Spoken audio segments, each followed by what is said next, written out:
My daughter abandoned my wife on a deserted road. When I went out to look for her, my daughter called, "Good luck trying to start the car." We were stranded while the greedy one enjoyed our luxury penthouse. I simply sent a locksmith there. 55 missed calls from the gold digger. Subscribe to the channel for more stories like this and comment the city you're watching from. My name is Kevin, and I'm 55 years old. I thought I knew what betrayal felt like until my own daughter left my wife stranded on a deserted highway in the middle of nowhere. But that wasn't even the worst part. The worst part was the phone call that followed. I was driving frantically down Route 67, my hands gripping the steering wheel so tight my knuckles had gone white. Debbie had been missing for over 3 hours. She'd gone to the grocery store that morning, something she did every Tuesday, and when she didn't come home by noon, I knew something was wrong. Debbie was never late. Never. My phone rang, and I nearly jumped out of my skin. The caller ID showed Violet's name, and relief flooded through me. Maybe she had heard from Debbie. Maybe she could help me figure out where my wife was. "Violet, thank God," I said, pressing the phone to my ear. "Have you seen Debbie? She's been missing for hours, and I can't find her anywhere." The laugh that came through the phone made my blood run cold. It wasn't the warm, musical laugh I remembered from when Violet was little. This was something else entirely, something cruel. "Oh, Dad," she said, and I could hear the smirk in her voice. "I hope you're having fun looking for her." My foot eased off the gas pedal. "What do you mean? Violet, do you know where she is?" "I know exactly where she is," she said, her tone casual, like we were discussing the weather. "I dropped her off on Highway 43, about 20 miles outside town. Beautiful spot, really, very isolated." The world seemed to tilt sideways. I pulled over to the shoulder, my heart hammering against my ribs. "You what? Violet? What are you talking about?" "Well, she needed a ride to pick up her car from the mechanic, remember? So I offered to help." Violet's voice was sickeningly sweet now. But then I remembered I had more important things to do. So I told her to get out and find her own way home. I stared at the empty road ahead of me, trying to process what I was hearing. "Violet, that's 20 miles from town. There's nothing out there." "Why would you do that?" "Because I could," she said simply. "And here's the best part, Dad. Good luck trying to start that car of yours when you get home." The line went dead. I sat there for a moment, the phone still pressed to my ear, listening to the dial tone. My daughter had just admitted to abandoning my wife in the middle of nowhere, and she had done something to my car. But even as the reality of it hit me, part of my brain was still making excuses for her. Maybe she was joking. Maybe this was some kind of misunderstanding. I called her back immediately. It went straight to voicemail. The next 4 hours were the longest of my life. I drove every back road, every highway, calling Debbie's name until my voice was hoarse. Finally, just as the sun was setting, I found her walking along the shoulder of Highway 43, her face red from the heat, her clothes soaked with sweat. When I pulled up beside her, she looked at me with such exhaustion and hurt that it broke something inside me. She didn't say a word as she got into the car. She didn't need to. I could see it all in her eyes, the betrayal, the fear, the realization that my daughter truly hated her. "Debbie, I'm so sorry," I started, but she held up her hand. "Don't," she whispered. "Just take me home." The drive back was silent except for the sound of Debbie's quiet breathing. I kept glancing at her, seeing the way she hugged herself, the way she stared out the window like she was seeing the world differently now, and I guess she was. We both were. When we got home, I tried to start my car in the driveway, just to see what Violet had done. Nothing. Not even a click. I popped the hood and immediately saw the problem. The battery cables had been cut clean through with wire cutters, but that wasn't all. Someone had also poured what looked like sugar into the gas tank and slashed 2 of the tires. This wasn't a prank. This was calculated destruction.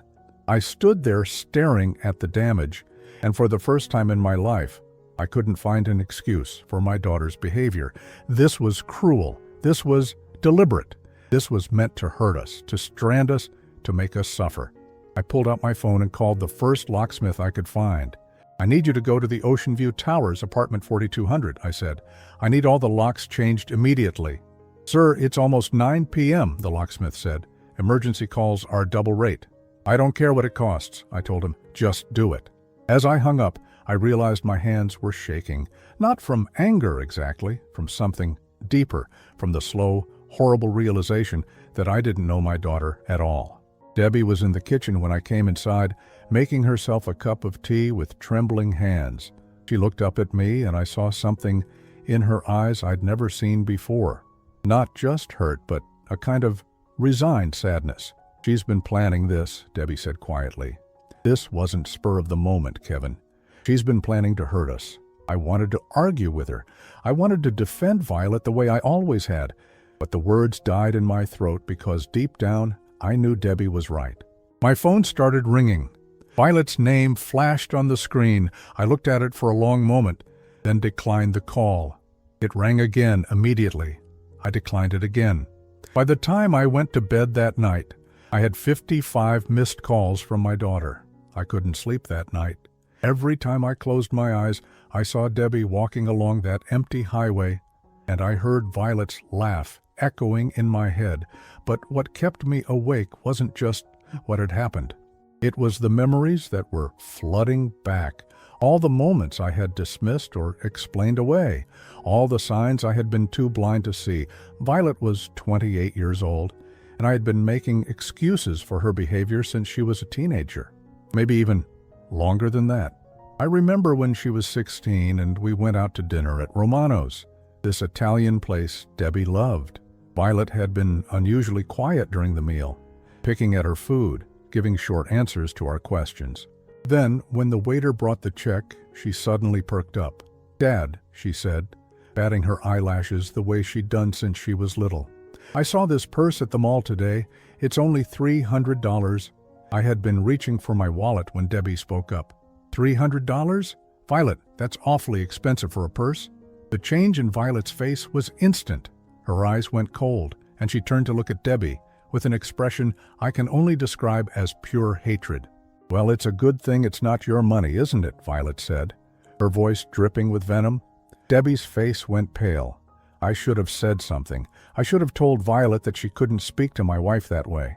Instead, I did what I always did. I made excuses. "She's just tired," I told Debbie later in the car. "You know how teenagers get when they're stressed about school." But Debbie wasn't convinced. "Kevin, that wasn't teenage stress. That was cruelty." She looked at me like she wanted to hurt me. I bought Violet the purse the next day. That pattern repeated itself over and over throughout the years. Violet would do something hurtful or manipulative. Debbie would try to point it out to me, and I would find a way to justify it. When Violet was 18 and borrowed $2,000 from Debbie's jewelry box without asking, I said she was just learning about money management. When she was 22 and showed up to Debbie's birthday dinner an hour late with no apology, I said she was going through a rough patch at work. The worst incident happened 3 years ago, during Christmas. Debbie had spent weeks planning the perfect holiday dinner. She'd invited my brother's family, her sister, even some of our neighbors. She wanted everything to be special, and she'd worked so hard to make it happen. Violet arrived 2 hours late, which was typical. But instead of apologizing, she walked into the dining room and announced that she'd become vegetarian. "I can't eat any of this," she said, gesturing dismissively at the table full of food Debbie had prepared. "Don't you have anything that isn't dead animal?" Debbie's face crumpled. She'd made Violet's favorite dishes, including the honey-glazed ham that had taken her 3 hours to prepare. "I'm sorry, sweetheart," Debbie said, and I could hear the hurt in her voice. "I didn't know. I can make you something else." "Don't bother," Violet said, pulling out her phone. "I'll just order something and have it delivered here." She spent the entire dinner on her phone, ignoring everyone at the table while we waited for her food delivery.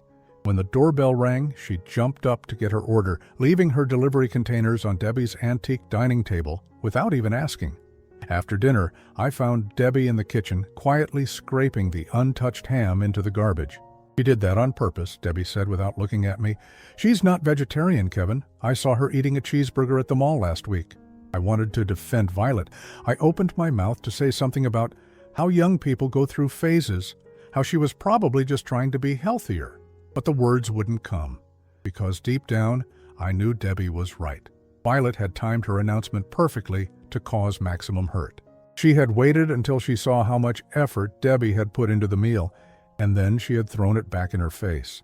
But even knowing that, I couldn't bring myself to confront my daughter. Instead, I just put my arm around Debbie and helped her clean up the mess. The phone calls had started around midnight and hadn't stopped. I was lying in bed, listening to the constant buzzing, when Debbie rolled over and looked at me. "Are you going to answer it?" she asked. I shook my head. "Not tonight. She's probably furious that the locksmith changed the locks," Debbie said quietly. "She probably went back to the penthouse, expecting to walk right in." Our penthouse. The one I'd bought 5 years ago when my consulting business really took off. The one I'd put in Violet's name for tax purposes, thinking I was being a good father by giving her security. The one she'd been living in rent-free while treating us like her personal ATM. "Good," I said, and the words surprised me. I'd never said anything negative about Violet before, not out loud. Let her be furious. Debbie reached over and took my hand. "Kevin, I need to tell you something.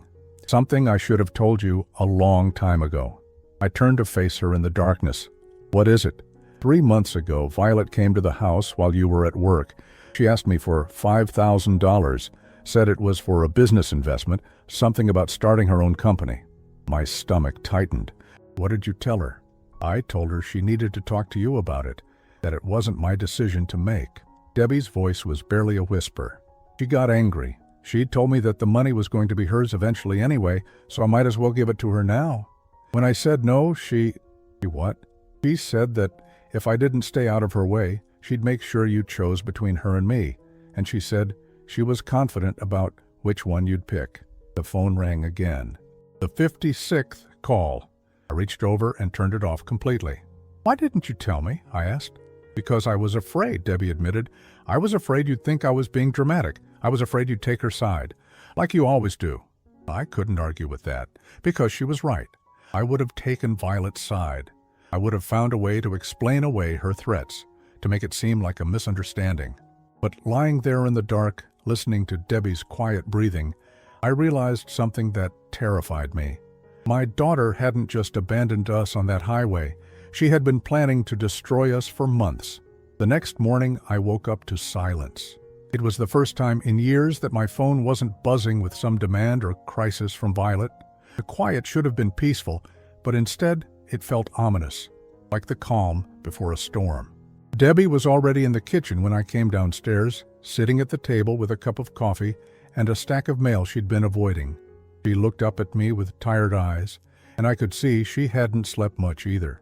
"The locksmith left his invoice on the door," she said, sliding a piece of paper across the table. $600 for emergency service. I looked at the bill and felt a bitter laugh escape.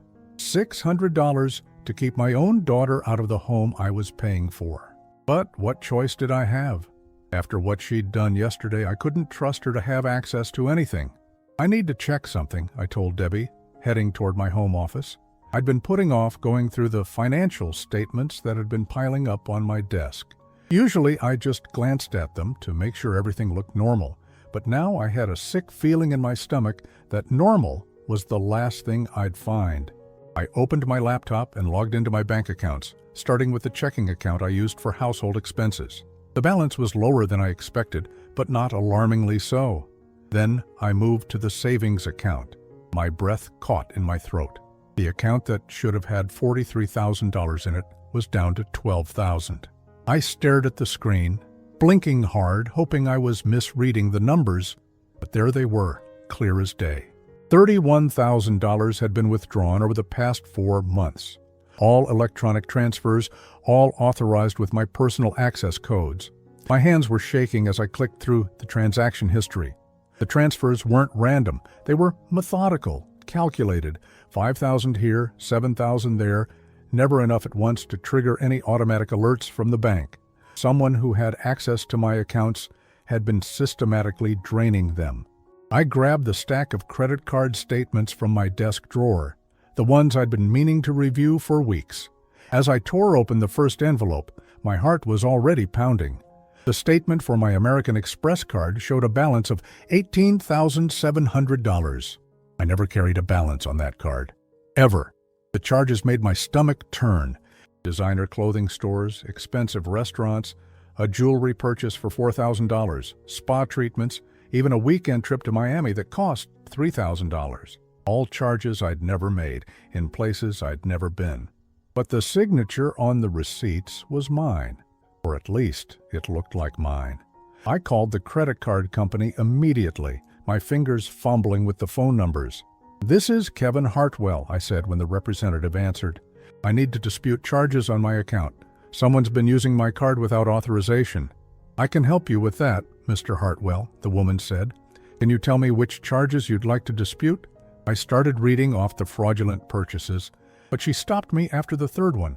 "Mr. Hartwell, I'm showing that these purchases were made with your physical card, and the signatures match what we have on file.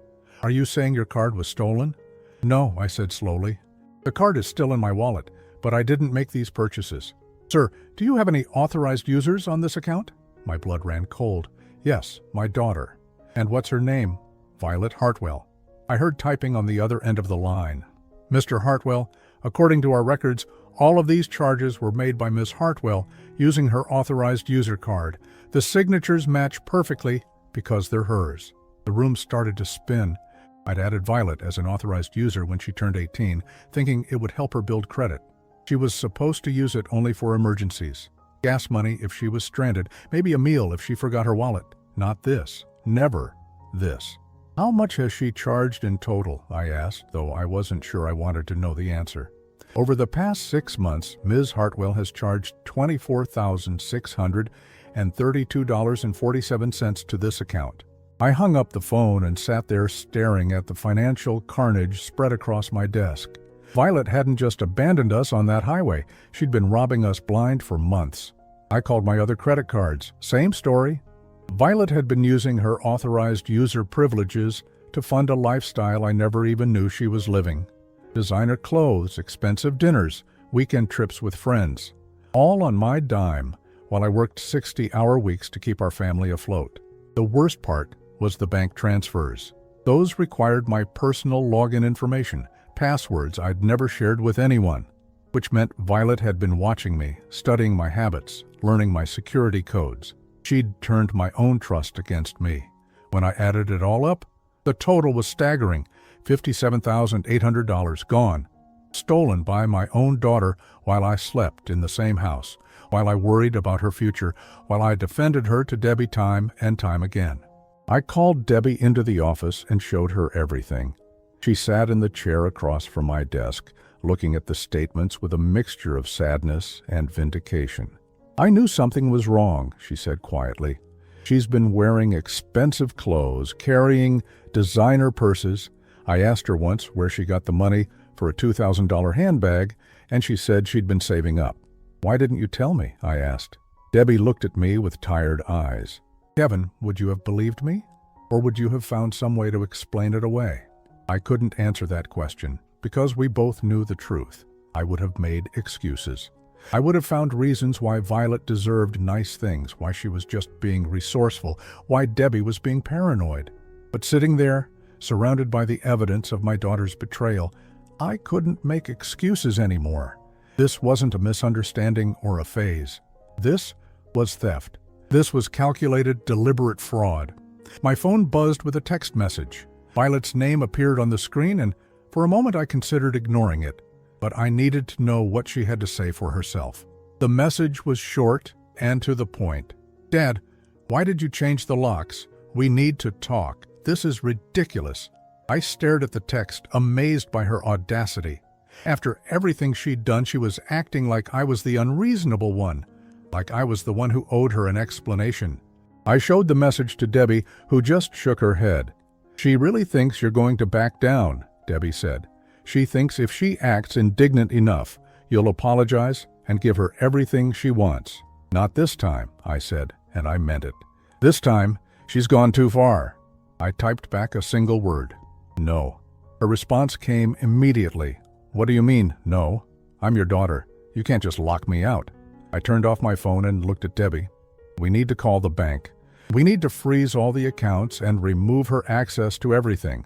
For the first time in months, Debbie smiled. "Are you sure?"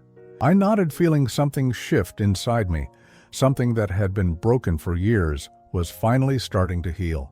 I'm sure. But even as I said it, I knew this was just the beginning.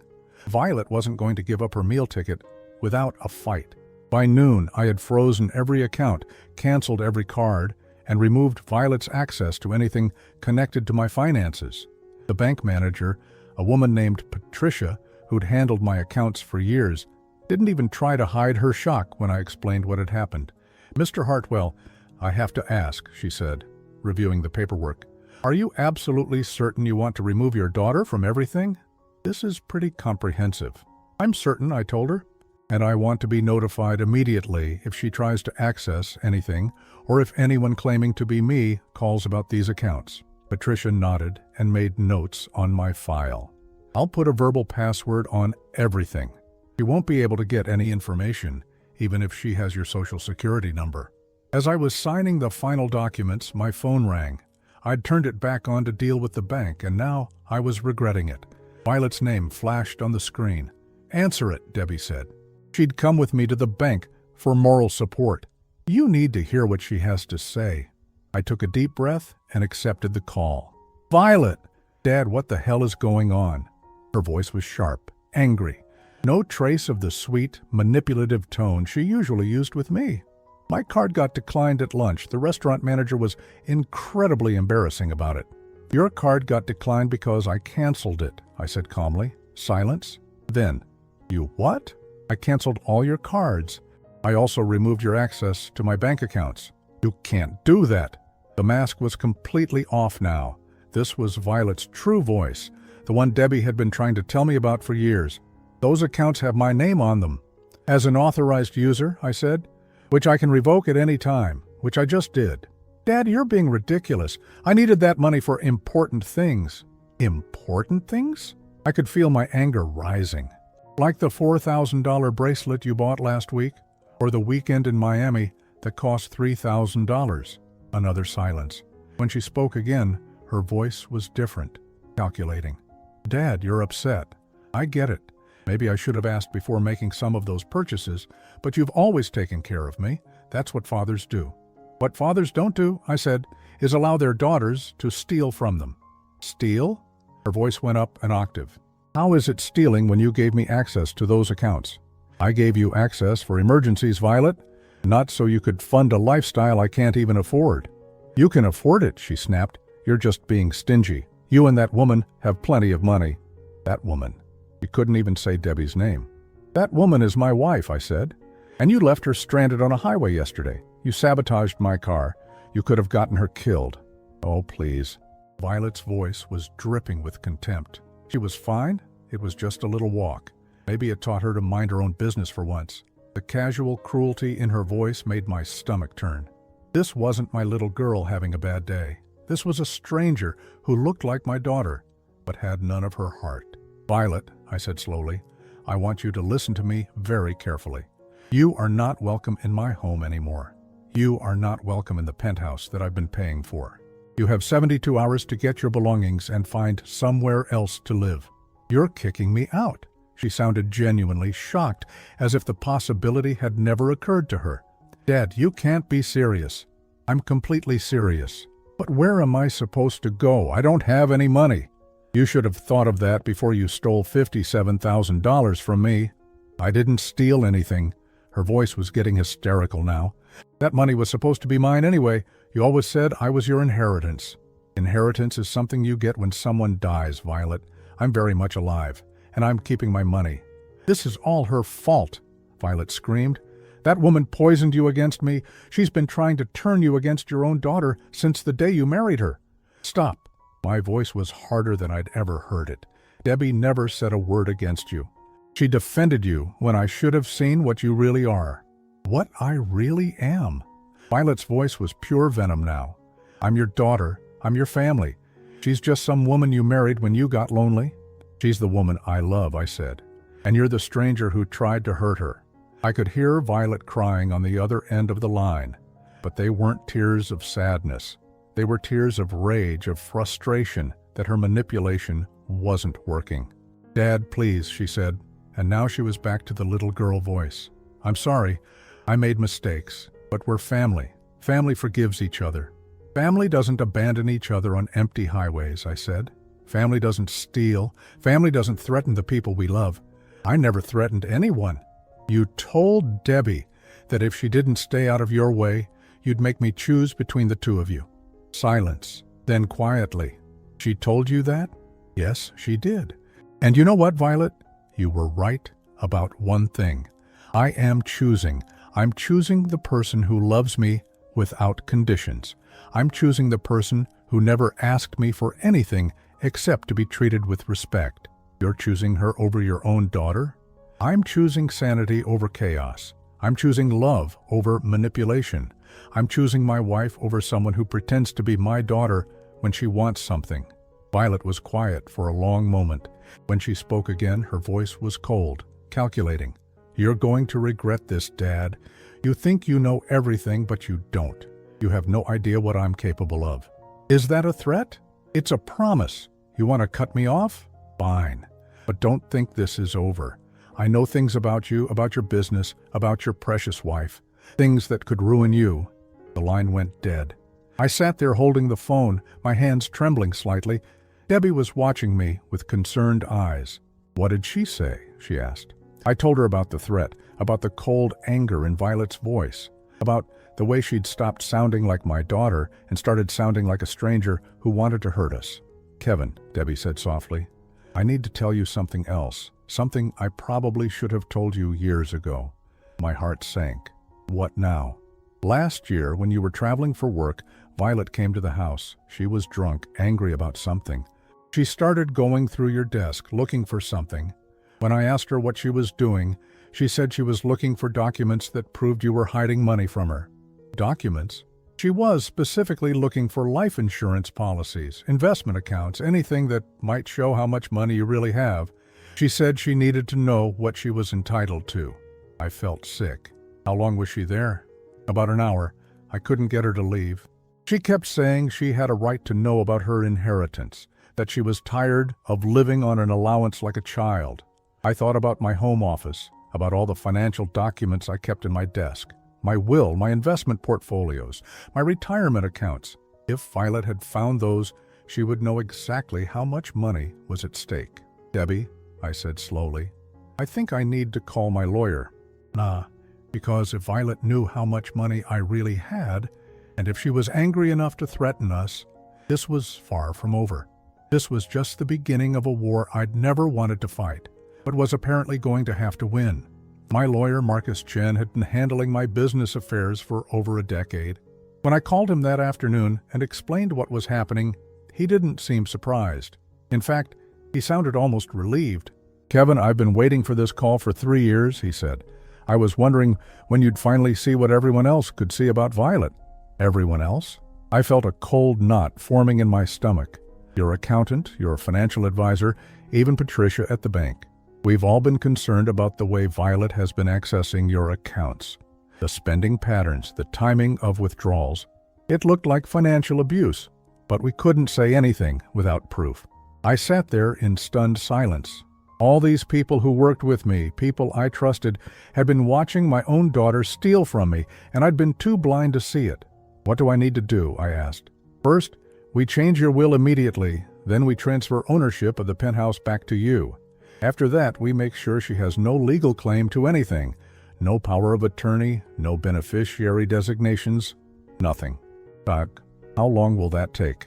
I can have emergency documents ready by tomorrow morning. The full legal protection will take about a week.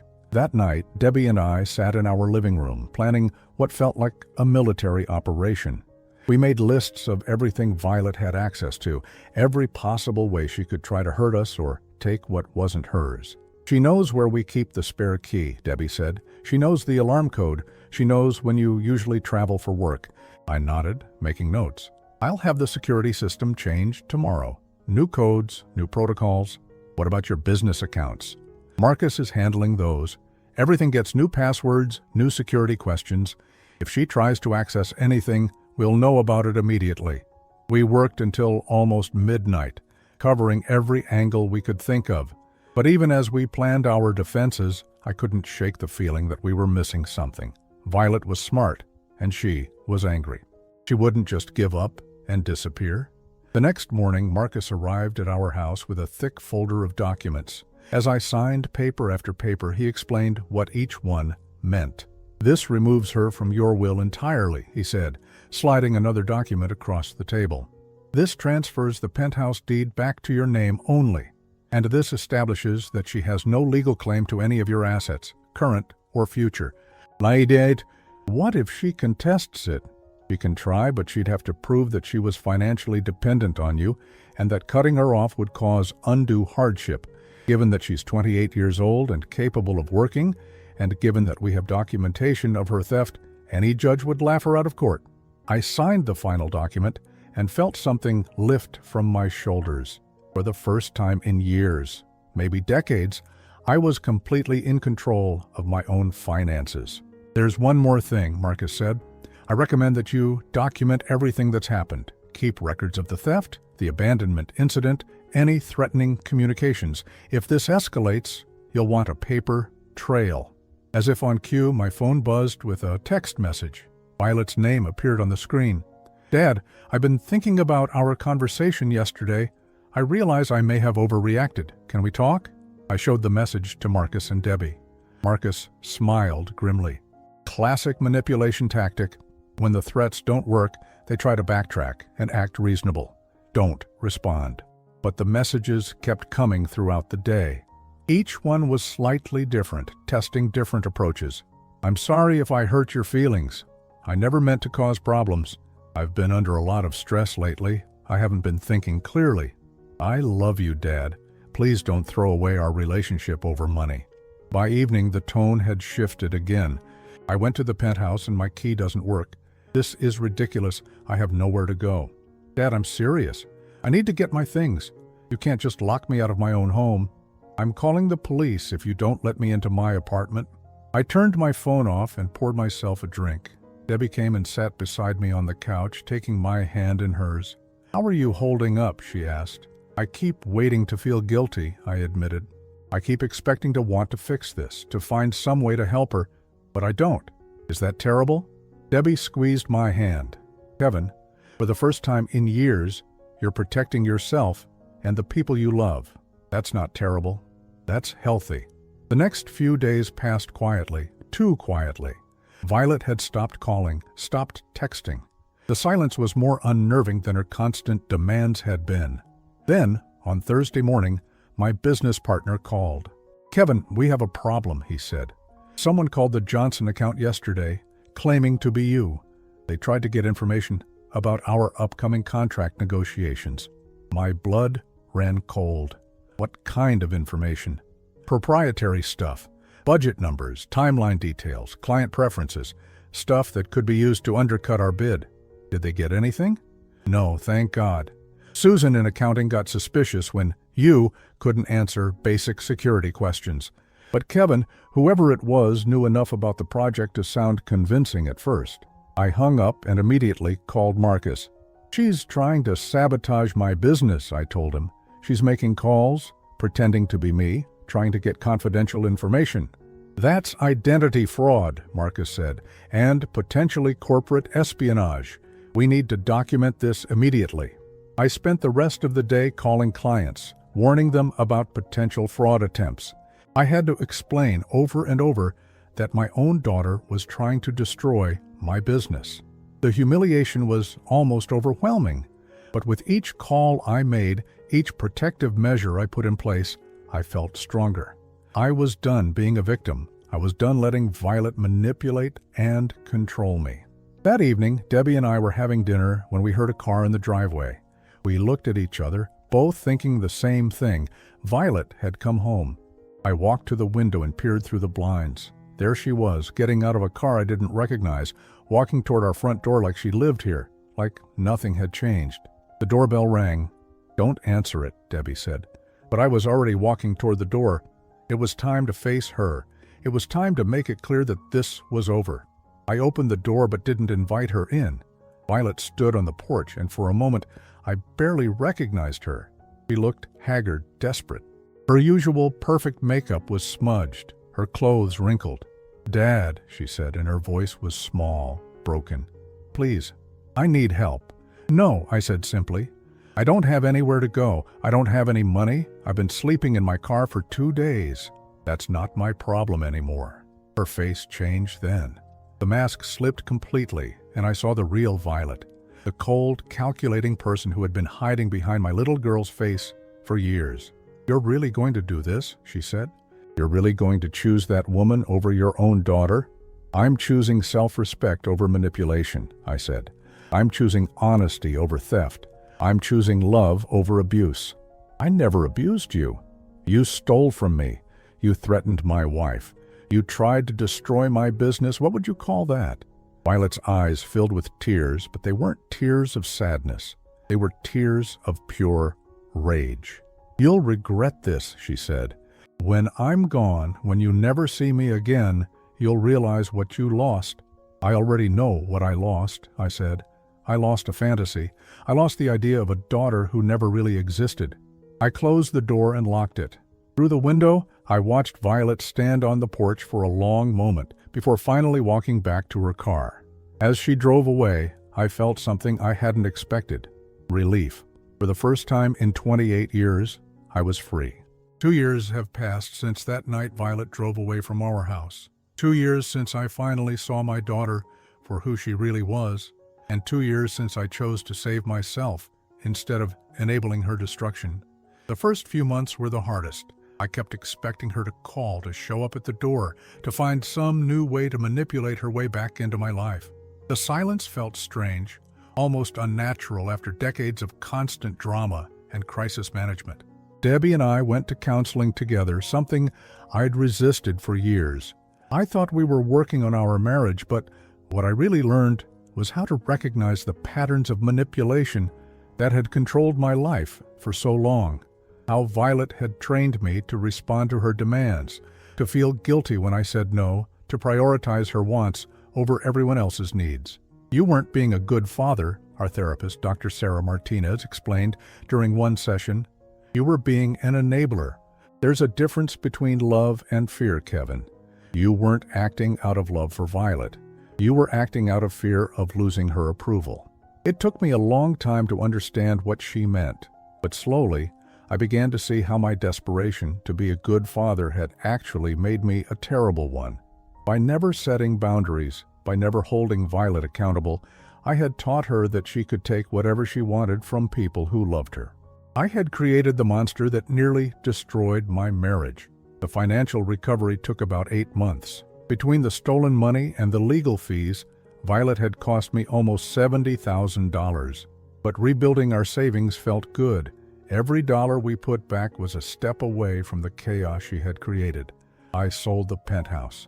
I couldn't stand the thought of it sitting empty, a monument to my poor judgment. The sale brought in enough money to completely restore our financial security and even add to our retirement fund. "It feels good, doesn't it?" Debbie said when we deposited the check. "Knowing that our money is actually ours." She was right. For the first time in years, I could look at our bank balance without wondering what Violet had taken, what crisis she was about to create, what expensive demand was coming next. About 6 months after our last confrontation, I heard through mutual acquaintances that Violet had moved across the country. She was living in California, apparently engaged to a man 20 years older than her, who owned several restaurants. The news didn't surprise me. Violet had always been good at finding people to take care of her. "Do you miss her?" Debbie asked when I told her what I'd heard. I thought about it for a long time before answering. "I miss the daughter I thought I had," I said finally. "But that person never really existed. So how can you miss someone who was never real?" The hardest part wasn't the financial damage or even the betrayal. It was accepting that I had been living in a fantasy for 28 years. The sweet, loving daughter I remembered from childhood, the one I'd been protecting and defending all those years, had been replaced by someone else long ago. Maybe she'd never existed at all. But as painful as that realization was, it was also liberating. I stopped walking on eggshells. I stopped checking my phone every 5 minutes to see if there was some new crisis to manage. I stopped making excuses for behavior that had no excuse. Debbie and I started traveling, something we'd talked about for years, but never done because there was always some Violet-related emergency that needed our attention. We went to Ireland, to Italy, to places we'd only dreamed about when we were too busy being Violet's personal ATM to live our own lives. On our trip to Tuscany, we were sitting in a small cafe in Florence when Debbie said something that stopped me cold. "Kevin, I need to tell you something. I almost left you 3 years ago." I set down my coffee cup and stared at her. "What?" "The night after Violet ruined my birthday dinner with that vegetarian stunt. I was so tired of watching you choose her over me, over us, that I started looking at apartments. I had it all planned out. I was going to wait until you went on your next business trip and just disappear." My throat felt tight. "Why didn't you?" "Because I realized that you weren't choosing her over me. You were choosing guilt over happiness. You were so afraid of being a bad father that you couldn't see you were being a bad husband." "I'm sorry," I said, and I meant it. "I'm so sorry I put you through that." Debbie reached across the table and took my hand. "You don't need to apologize anymore. You made the right choice. It just took you a while to make it." Last month, we got an unexpected phone call. It was from a lawyer in California representing Violet in her divorce proceedings. Apparently, her marriage to the restaurant owner had ended badly, and she was trying to claim that I owed her support money. "She's claiming that you promised to provide for her indefinitely," the lawyer explained. "She says she has documentation proving that you agreed to support her lifestyle." I almost laughed. "What kind of documentation?" "Text messages, emails, that sort of thing. She's saying that when you gave her access to your accounts, it constituted a verbal contract. Marcus handled the whole thing. It took exactly one phone call. I sent them copies of the theft documentation," he told me afterward. "Bank records showing unauthorized withdrawals, credit card fraud, identity theft attempts." Her lawyer dropped the case immediately. "That's it?" "That's it. She has no legal standing, and now her own lawyer knows she's been lying to him. I doubt she'll try this again. But even if she does, I'm not afraid anymore. I know who I am now, and I know what I will and won't accept. I've learned the difference between love and manipulation, between helping and enabling." Debbie and I are planning to renew our vows next month. It's been 15 years since we got married, but it feels like we're just starting our real marriage now. The one where we put each other first, where we make decisions based on what's best for us, not what will appease some external crisis. Sometimes I wonder what would have happened if I'd set boundaries with Violet years ago. If I'd said no when she was 16 and demanding expensive purses. If I'd held her accountable when she was 22 and showing up late to family dinners. If I'd listened to Debbie when she tried to warn me about what was happening. But I can't change the past. All I can do is live in the present I've finally created. A present where my phone doesn't buzz with constant demands, where my bank account belongs to me, where my wife feels safe and valued in her own home. A present where I'm finally free. This morning, I was working in the garden when Debbie came outside with a cup of coffee and the mail. She sat down beside me on the bench we'd installed last spring and handed me a letter. "This came for you," she said. "No return address." I looked at the envelope. My name and address were written in handwriting I recognized. Violet's handwriting. For a moment, I felt that old familiar tightness in my chest, the automatic response to anything connected to my daughter. But then I looked at Debbie sitting peacefully in the morning sun, and I felt the tightness fade away. I handed the letter back to her without opening it. "Would you mind putting this in the shredder?" I asked. She smiled and kissed my cheek. "I'd be happy to." As she walked back toward the house, letter in hand, I realized something that surprised me. I wasn't curious about what Violet had written. I didn't need to know what she wanted, what crisis she was facing, what manipulation she was attempting. For the first time in my adult life, I was completely at peace. The daughter I'd thought I was protecting was gone, but the man I'd become in her absence, the marriage I'd saved, the life I'd finally claimed as my own, that was real, and it was enough.